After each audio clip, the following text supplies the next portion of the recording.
Well, as expected, we have got a hockey game going on out here. Lee Bazeley joining me. Happy New Year, by the way, I guess, sort of. Or you had a good Christmas, did you? Yeah, good Christmas. Looked not quite as good as you had, though. Holy. Oh, yeah, we had a good time. You got a little tan happening that you didn't have a week ago? Already planning the next one. I haven't told Jay Peckham he might have to take over. You might have to put up with him.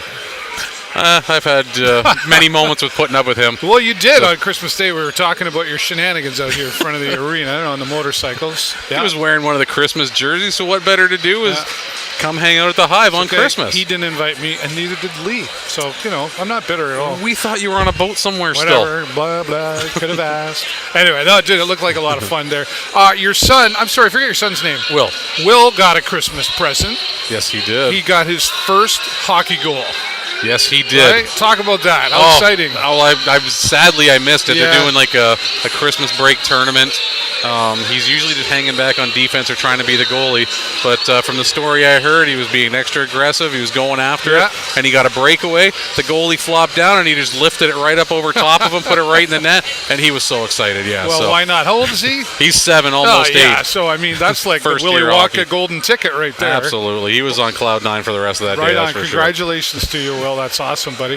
And proud dad, even though you weren't there. So, but Mom was there to see it, right? She was, yeah. That's awesome. Well, speaking of breakaways, we've seen some great hockey here between these two. I think the Sting's playing very well. I mean, although the score doesn't show it, it's 2-1. But we saw the Sting come back really quickly after London got on the board first, and then a great response in there from Ryan Brown, who put us up on the board. Mm-hmm. So, I mean, I don't know about you, but I'm still confident that the Sarnia Sting can come back and put us into a tie game and still capable of winning this next 40 minutes of hockey. For sure. I mean, and the way I've been seeing their stuff this year, too, is their first period is usually not their strongest. We're only down by 1. I mean, the rest of the game, we could just easily come back, tie it up, and then take the lead. I don't know about easily. Well, I mean, compared to how it went in the first period, nothing's ever easy against a team like the London Knights. Right. But when you compare how their second period and their third period has been going this year, they play better in that. So it's going to be easier for them to take over. As well, it's not easy by any means. You're right. It will be easy for them to take over in the later rounds here than it would be here in the first period. It's, I mean, obviously a tough team is the London Knights. They're I think 4th in there, and we're 9th or something overall or whatever. But the Sarnia Sting don't seem to be letting that number affect their play here tonight. They've been strong, I think, both ways. There was a couple of times the puck got away from us, and London picked it up, and we thought, oh boy, breakaway, and Nick Szerzycka just comes in. He is just and these are hard shots. I'm upstairs far away, and I can hear these bangs on the pads and the goalie stick. So I mean, we're certainly happy with Nick in between the pipes. Definitely, and I think he's been putting the work in too. Last time I was on here with you, I think we were talking about he's got a weak point. And the whole league knows it. Everyone's trying to go high on the glove side on him, and London Knights are no different. They're going high on his glove side with a lot of their shots, and it is not working. He's been making some incredible saves with the glove tonight. He's been closing up the 5-hole, which he's always been really good at, but they've been trying that high on the glove side on him, and it's just not working for them. And you can just tell Nick Szerzycka have been putting in the work to he's recognizing that there was a little bit of a hole in his game. Yep. He's worked on it, and the results are very clear. Seems to be paying off, right? Well, and I think the concern at this time of year for hockey, especially with these two teams strong against each other, is the fact that the World Juniors are on right now. Jay and I talked about, we're missing Vilmanis and Kuchenberg, but so notably is the London Knights missing a couple of key players as well.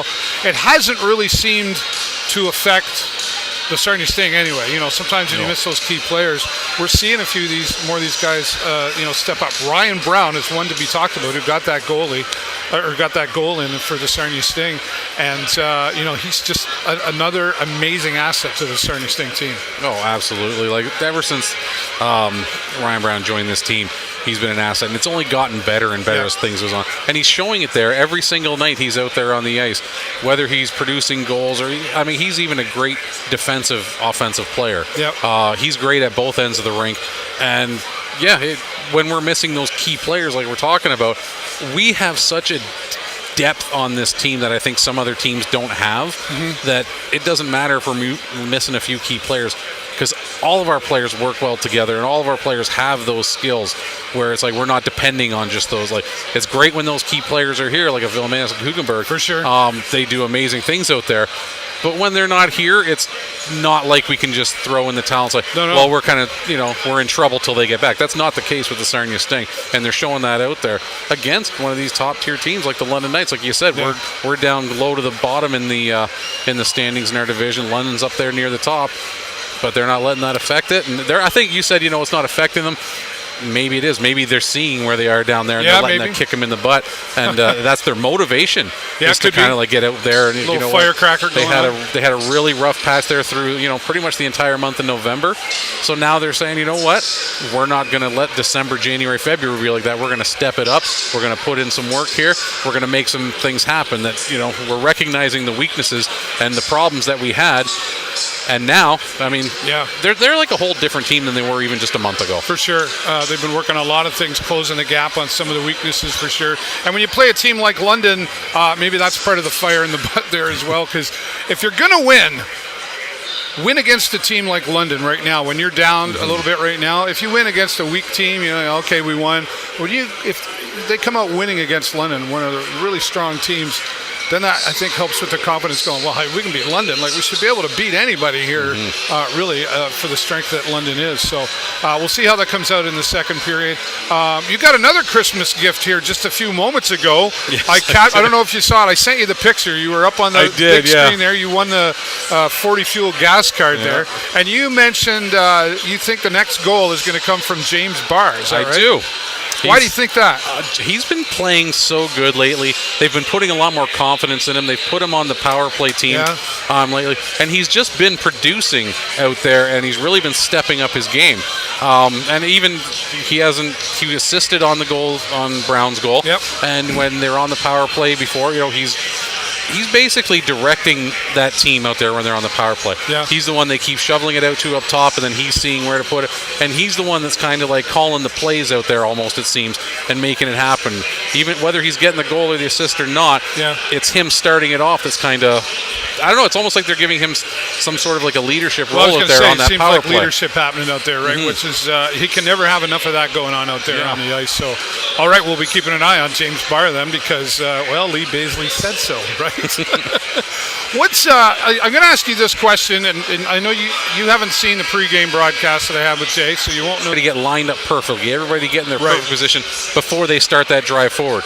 Well, by then, the opposing team, they've fully done their line change, and they're back out there and ready. Okay. And they're down there. Like, if we can just start moving quicker, whether our change is done or not, we can catch them by surprise. We can do whatever we want. Like, there always seems to be waiting for that one player from the opposing to come down and force them to make the move. And it's like, well, you know what? Then they're the ones that are dictating the pace. They're the ones that are dictating which way they're going to go with it. Okay. If we just go with it, we start things off, it's the Sting that's going to be dictating how that play starts out. It's going to be the Sting that dictates where the puck is moving to on the ice and not the other team. All right. So it's more like they're reacting to what the other team is doing to them, and then they're kind of just having to deal with it. If they just go out there and make things happen and start to drive themselves, I think we're going to see a little bit better. Similar to, Jay said consistency, because when you're you got some guys on there and then they're hurt and then you're trying to change lines up to get people to gel and then people go away to the World Junior, all this stuff. It's hard to capture that consistency. So, but I agree with you there. I think just a little quicker coming out the gate there, and I think that's really if they play the second and third period the way they did this first period with just a little more quickness coming out that gate like you suggest, I think that's what's going to happen to put the Sting in a position of victory here tonight, which people definitely want to see. Certainly loud here tonight at the Progressive Auto Sales Arena with both London and Sarnia in the house. Doesn't matter who gets the goal. It's loud in here. So, but we're hoping for more loudness from the Sarnia Sting. We got to drown out them Knights fans. That's right. We'll be back post-game, of course, for the press conference and live in the restaurant here. You can watch that on all my social medias, and of course, then we add in the Sarnia Sting socials to that as well, whether that be on YouTube, Facebook, Twitter, wherever you are. We thank you for watching here and wish you all the best in the new year. But don't go far away. Lee Bazeley will be back to help wrap things up for me at the end of this second period, which poses to be a very exciting second. Live on MySpace, right? What's that? Live on MySpace? Live on MySpace. I don't even know if that's even a thing anymore. I'm going to have to... You were listing off all the platforms. Yeah. I had to throw some love to the MySpace. I'm going to have to go to myspace.com and see if that's actually a thing anymore, right? So, all right, well, let's go, Sting, go is all we can say. We're going to do that in just a moment. But first, thanks for watching, everybody, live from the concourse for the Sarnia Sting. I'm David Burrows, and this is my friend Lee Bazeley. Here we go. 1, 2, 3. Go, Sting, go!